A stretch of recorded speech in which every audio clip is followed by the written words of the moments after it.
6 mai 1994, quelque part dans le Pas-de-Calais, un président et une reine. Napoléon Bonaparte en avait rêvé. Avec l'inauguration du tunnel sous la Manche, c'est un fantasme vieux de 2 siècles qui se réalise. Un rêve qui prend forme 4 années plus tôt, 1990, sous la Manche. Les ouvriers français et britanniques abattent la dernière paroi qui les sépare. L'homme a défié la nature, l'Angleterre est désormais reliée au continent européen. C'était un très beau chantier, mais c'était très dur.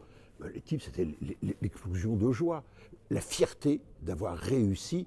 Je dirais, c'était le chantier du siècle. On va pouvoir aller à pied, c'est ce que j'ai fait. Aller à pied de la France à l'Angleterre sans voir l'eau. 4 ans plus tard, le premier Eurostar sort du tunnel. Mais le chantier du siècle est aussi un gouffre financier. Le tunnel sous la Manche a coûté 100 milliards de francs, 2 fois plus que prévu. L'action Eurotunnel s'écroule, au point de ne plus valoir que quelques centimes au début des années 2000. Laissez-moi rentrer. Révoltés et parfois ruinés, les actionnaires individuels renversent la direction. C'est le premier putsch de l'histoire économique française. Une décennie plus tard, le groupe est bénéficiaire et estime sa situation satisfaisante. Depuis sa mise en service, plus de 300 millions de voyageurs ont traversé les 50 km du tunnel, dont 40 sous la mer.